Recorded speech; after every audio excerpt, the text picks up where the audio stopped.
This video contains informations extracted from the book of Larry J. Seegerland, entitled Designing Structural Components for Machines.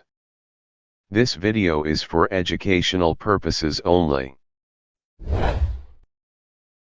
Consider here a straight member subjected to 3 axial forces, as shown.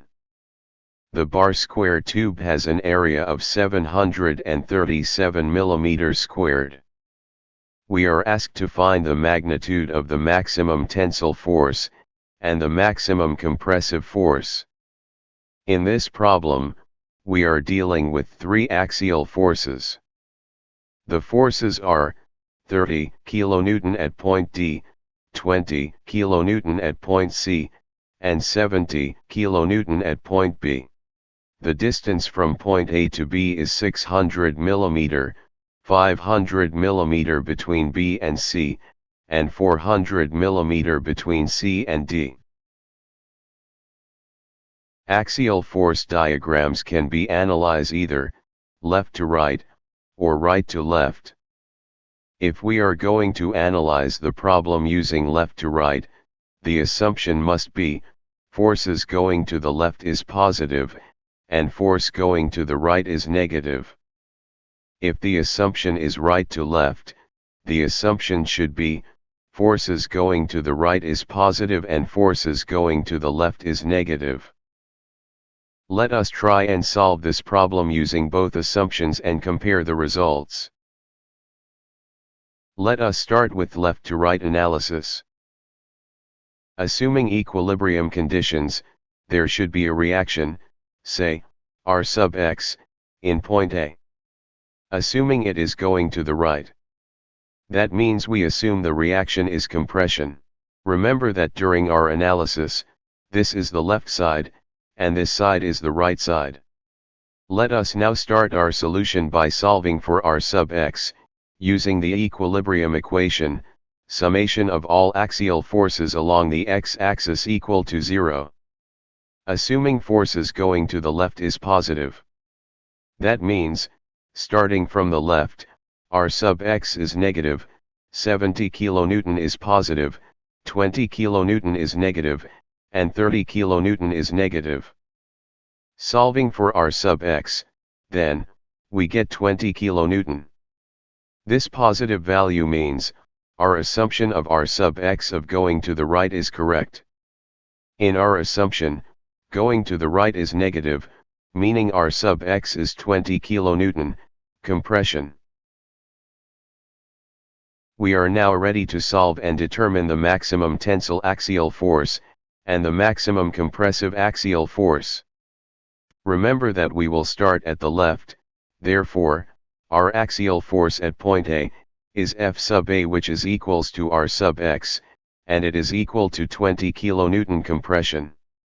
At point B, is F sub B is equals to F sub A, which is negative 20 kN, since it is compression, plus 70 kN, and it is equal to 50 kN, and this is in tension, since the tension of 70 kN is bigger than the compression of 20 kN. At point C, the force of 50 kN will be subtracted with 20 kN, since 20 kN is going to the right. That means F sub C is equal to 30 kN, and it is also tension. Lastly, at point D, F sub C of 30 kN will be subtracted with 30 kN, which means we now reach the equilibrium. We can now plot our forces in our diagram. Remember that the center line is 0. The upper part is the tension side, and the lower side is the compression side. Starting from the left, start plotting force sub A, of 20 kN in the compression side. Next, 50 kN and 30 kN at the tension side.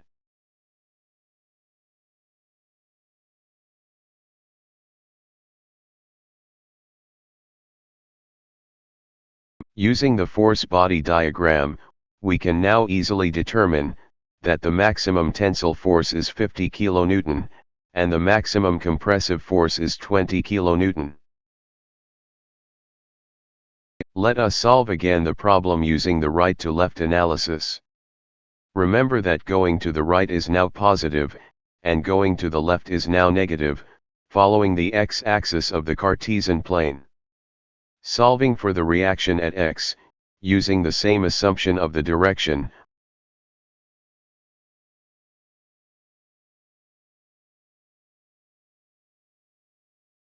observe that we still get a reaction at x of 20 kN. But this time, 20 kN is tension. Following the same procedure as our first solution to solve for the axial forces, but this time, let us start from the right. That means we will start at point D. Hence, F sub D is 30 kN in tension. F sub C is 30 kN plus 20 kN, which is equal to 50 kN in tension. F sub B is 50 kN plus negative 70 kN, which is negative 20 kN, or 20 kN in compression. And lastly, F sub A is negative 20 plus R sub X, which is 20 kN tension, and it is equal to 0. Let us now plot the forces, following that the upper part is the tension side, and the lower part is the compression side.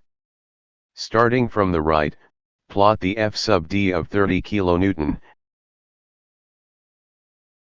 and F sub C of 50 kN.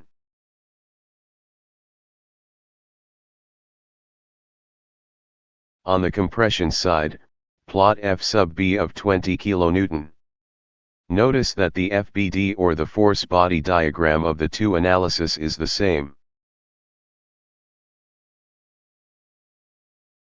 The maximum tensile force is still 50 kN, and the maximum compressive force is 20 kN.